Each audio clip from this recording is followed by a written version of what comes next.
आज हम BSc first year का जो यूनिट फर्स्ट है कार्बोहाइड्रेट का रसायन केमिस्ट्री का, ठीक है, तो वो चैप्टर पढ़ेंगे कार्बोहाइड्रेट का रसायन, ठीक है, केमिस्ट्री ऑफ कार्बोहाइड्रेट्स।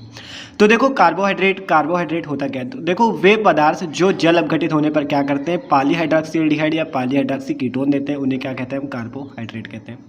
क्या होता है कार्बोहाइड्रेट? वे पदार्थ जो जल अपघटित होने पर क्या करते हैं, पॉलीहाइड्रोक्सील्डिहाइड या पॉलीहाइड्रोक्सी कीटोन देते हैं, वो कार्बोहाइड्रेट कहलाते हैं। देखो पॉलीहाइड्रोक्सील्डिहाइड और पॉलीहाइड्रोक्सी कीटोन क्या होते हैं, ठीक है, वो अभी देखते हैं। तो देखो सभी सामान्य कार्बोहाइड्रेट जो होते हैं उनके लास्ट में जब नाम लिया जाता है उनका, तो उनके नाम में ओ जाता है। क्या नाम आता है? ओस आता है, ठीक है।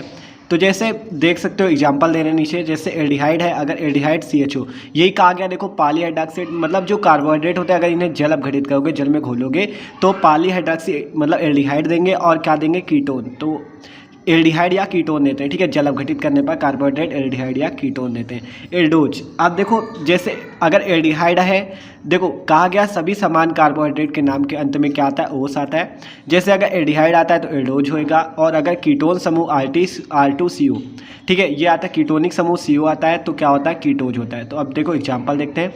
जैसे अगर 6 कार्बन परमाणु वाले एल्डोज को क्या कहते हैं, एल्डोहेक्सोज। अगर कार्बन परमाणु 6 का है, मतलब 6 कार्बन है, और तो ठीक है 6 कार्बन परमाणु वाला है और उसमें एल्डोज लगाए, मतलब एल्डोज का मतलब क्या, एल्डिहाइड लगाए, तो उसे एल्डोहेक्सोज कहेंगे। अगर 6 कार्बन वाला मान लो कार्बन परमाणु वाला अगर कीटोन है, ठीक है, कीटोज है, तो उसे क्या कहेंगे, कीटोहेक्सोज। एग्जाम्पल देखते हैं। तो देखो जैसे 6 कार्बन परमाणु वाला आप देख सकते हो, ये एल्डिहाइड लगा। एल्डिहाइड में अभी आपको बताया गया कि एल्डिहाइड होगा तो वो क्या होगा, एल्डोज होगा, ठीक है।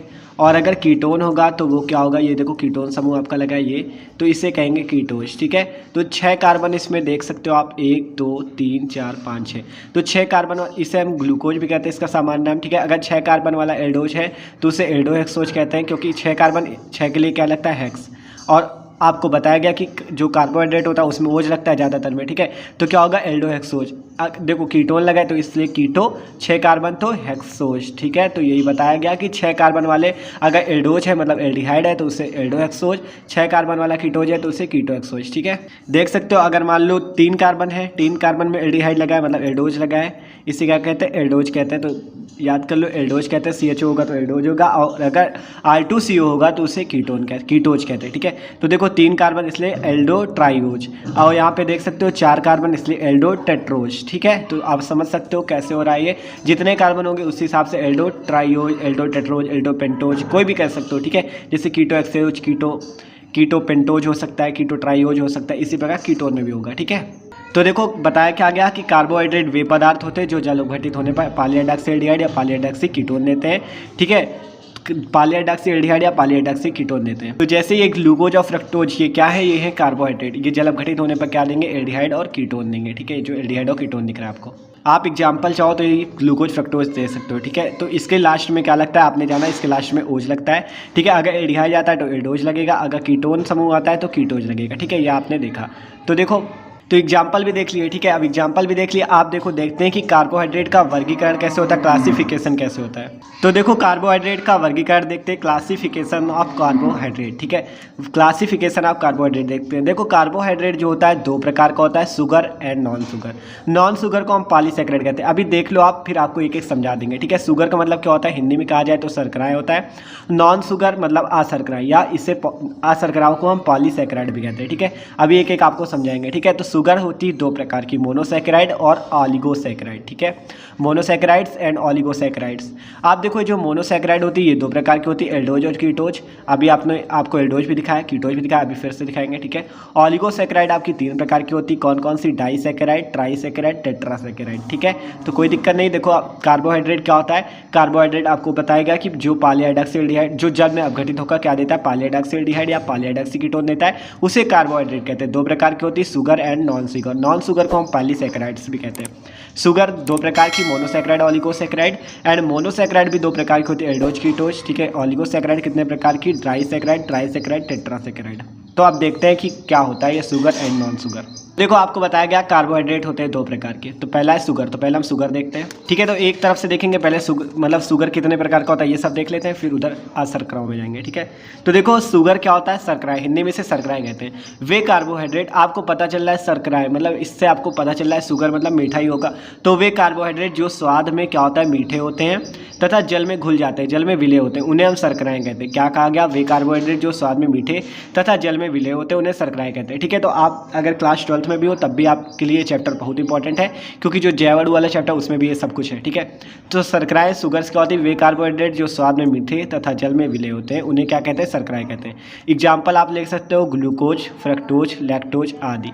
इसे दो वर्गों में विभाजित किया गया। आपको दिखाया गया कि शर्कराओं को क्या किया गया है, दो वर्गों में विभाजित किया गया, मोनोसैकेराइड एंड ऑलिगोसैकेराइड। तो वो भी देख लेते हैं। शर्कराएं जान लिया ना, जो स्वाद में मीठे होते हैं जल में विलय होते हैं, ठीक है, ग्लूकोज, फ्रक्टोज, लैक्टोज। मोनोसैकेराइड क्या होता है, वे कार्बोहाइड्रेट जो छोटे अणुओं में जल में अपघटित नहीं होते उन्हें क्या कहते हैं, मोनोसैकेराइड कहते हैं। क्या कहा गया, वे कार्बोहाइड्रेट, मोनोसैकेराइड्स क्या होते हैं, वे कार्बोहाइड्रेट जो क्या होते हैं छोटे अणुओं में जल में अपघटित नहीं हो पाते, मतलब छोटे छोटे अणुओं में वो जल में घुल नहीं पाते, उन्हें हम कहते हैं मोनोसैकेराइड्स, ठीक है। मोनोसैकेराइड दो प्रकार के होते हैं, देखो आपको बताया गया मोनोसैकेराइड दो प्रकार के, एल्डोज एंड कीटोज, ठीक है। तो एल्डोज क्या होता है, इनमें मुक्त क्रियात्मक समूह एल्डिहाइड होता है। अभी आपको दिखाया हमने कि मुक्त क्रियात्मक समूह क्या होता है, एल्डिहाइड होता है। ये देखो आपको बताया एल्डिहाइड होता है एल्डोज, ठीक है। कीटोनिक समूह तो कीटोज। तो आप तो देख ही चुके हो, ग्लूकोज का स्ट्रक्चर भी आपको दिखा दिया गया। इनमें मुक्त क्रियात्मक समूह क्या होता है, एल्डिहाइड होता है। कीटोज में क्या होता है, इनमें मुक्त क्रियात्मक समूह क्या होता है, कीटोन होता है, ये कीटोज। तो इससे फ्रक्टोज एग्जाम्पल दे दिया गया। तो ये एल्डोज और कीटोज तो आपको अभी समझा है, ठीक है। तो मोनोसैकेराइड क्या होते हैं, वे कार्बोहाइड्रेट जो छोटे अणुओं में जल में अपघटित नहीं होते, मोनोसैकेराइड कहलाते हैं। दो प्रकार का, एल्डोज एंड कीटोज। आप देखते हैं कि जो ये आपका ओलिगोसैकेराइड बताया, यहाँ पे देखो मोनोसैकेराइड, एल्डोज, कीटोज प्रकार का। ओलिगोसैकेराइड क्या होता है ये देख लेते हैं। देखो ओलिगोसैकेराइड क्या होता है, ओलिगोसैकेराइड में क्या होता है, ये शर्कराएं जल अपघटन करने पर क्या होती है, मोनोसैकेराइडों के कुछ अणु देती हैं। मतलब जो ओलिगोसैकेराइड होती है ये बड़ा कोई यूनिट होता है, ठीक है। जब इसे आप जल अपघटित करोगे तो ये छोटे छोटे मोनोसैकेराइड देंगे। यही कहा जा रहा है कि मोनोसैकेराइडों के कुछ अणु देती है, मतलब ओलिगोसैकेराइड बड़ा अणु है, ठीक है। जब इसे जल में अपघटित करोगे तो मोनोसैकेराइड के छोटे छोटे अणु देंगे, कुछ अणु देती है, ठीक है। आप कहा जा रहा है जो ओलिगोसैकेराइड है आपको बताया गया तीन प्रकार की होती है, डाइसैकेराइड, ट्राइसैकेराइड एंड टेट्रासैकेराइड। तो डाइसैकेराइड में क्या होता है, देखो ये जल अपघटन करने के पश्चात मोनोसैकेराइड के दो अणु देती है। क्या कहा गया, डाइसैकेराइड में ये जल अपघटन के पश्चात क्या करती है, मोनोसैकेराइड के दो अणु देती है। देखो एग्जाम्पल ले सकते हो, सुक्रोज, माल्टोज, लैक्टोज आदि। सुक्रोज का सूत्र क्या होता है, देखो आपको एग्जाम्पल एक दिखा रहा है, C12H22O11, इसे कहते हैं आप सुक्रोज कहते हैं, ठीक है।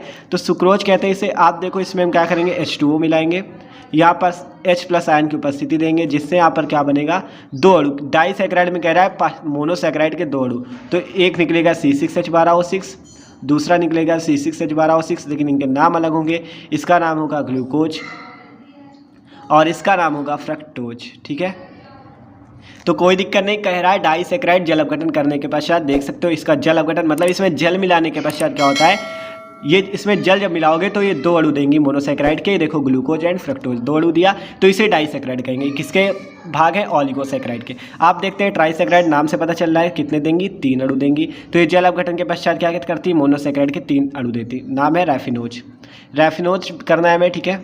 तो जो रैफिनोज का फॉर्मूला होता है वो होता है C18H32O16, ठीक है। ये जो होता है ये होता है रैफिनोज का फॉर्मूला। इसमें दो जल के अणु मिलाएंगे, जिससे क्या होगा, यहाँ पे तीन अणु निकलेंगे, ठीक है। तीन अणु निकलेंगे, क्योंकि ट्राइसैकेराइड से आप नाम से पता चल रहा है तीन है। तो C6H12O6 के तीन अणु निकलेंगे, C6H12O6 के तीन अणु निकलेंगे, ठीक है। तो आशा है कि आपको समझ में जरूर आ रहा होगा भाई, अगर आ रहा है तो प्लीज़ वीडियो को लाइक भी कर दीजिएगा, ठीक है। तो इसका नाम हो जाएगा ग्लूकोज, इसका नाम हो जाएगा फ्रक्टोज, इसका नाम हो जाएगा गैलेक्टोज, ठीक है। तो ट्राइसैकेराइड ये जल अपघटन करने के पश्चात क्या होती है, मोनोसैकेराइड के तीन अणु देती है, ठीक है।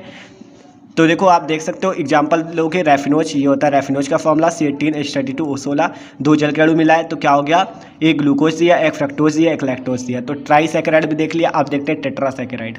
तो देखो टेट्रासैकेराइड में क्या होता है, ये जल अपघटन के पश्चात क्या करती है, मोनोसैकेराइड के चार अणु देती हैं, नाम है स्टैकियोज, ठीक है। तो स्टैकियोज का जो फॉर्मूला होता है वो C24H42NO11 होता है।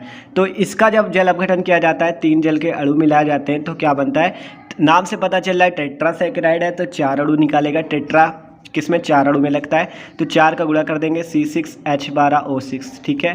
तो देख सकते हो इस बैलेंस रिएक्शन 4×24 12×48 42×48, ठीक है। तो पूरी रिएक्शन आपकी बैलेंस है।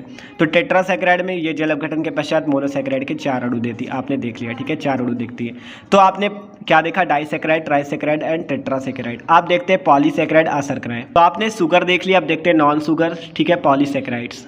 तो असरकराइड मतलब नाम से पता चल रहा है नॉन शुगर्स, इसको इंग्लिश में कहते हैं नॉन शुगर्स, ठीक है। नॉन शुगर्स का क्या मतलब, जो मीठी ना हो। तो स्वाद रहित पॉलीसैकराइड, स्वाद रहित मतलब जो स्वाद इनमें मिले ही ना। तो स्वाद रहित पॉलीसैकराइड जो जल में अविलेय होती, घुलती नहीं है, मतलब ये स्वाद में भी रहित होती हैं, मतलब स्वाद नहीं मिलता इनमें कोई, और ये जल में भी घुलती नहीं है। एग्जाम्पल है स्टार्च एंड सेलुलोज, ठीक है। स्टार्च एंड सेलुलोज जो होती है वो ऐसी मतलब पॉलीसैकराइड है जो जल में घुलती भी नहीं है और स्वाद भी नहीं मिलता, उन्हें कहते हैं असरकराइड, ठीक है। आप देखो असरकराइड जो होती है 2 प्रकार की होती है, सम पॉलीसैकराइड, होमो पॉलीसैकराइड्स। ये जल अपघटित होने पर एक ही मोनोसैकराइड देती है, एग्जाम्पल स्टार्च, सेलुलोज, ठीक है। जब इनका जल अपघटन करोगे तो एक ही देंगी, ठीक है, एक क्या देंगी, मोनोसैकराइड का रूप। और विषम पॉलीसैकराइड, हेट्रोपॉलीसैकराइड, ये जल अपघटन में ये जब इनका जल अपघटन करोगे तो एक से अधिक मोनोसैकराइड देती है, एग्जाम्पल इनुलिन, ठीक है। तो बहुत ज़्यादा ही मोस्ट इंपॉर्टेंट टॉपिक है, पूरा कार्बोहाइड्रेट हमने आपको पढ़ाया है, ठीक है। कार्बोहाइड्रेट का वर्गीकरण कैसे किया जाता है, कार्बोहाइड्रेट होता क्या है, वर्गीकरण की जितनी भी थी सब कुछ आपको बताया। तो भाई पूरा एक एक एग्जाम्पल से बताया, तो आपको जरूर से जरूर समझ में आया होगा, ठीक है। तो भाई का वीडियो थोड़ा सा भी अच्छा लगा हो तो प्लीज़ वीडियो को लाइक जरूर कर दीजिएगा।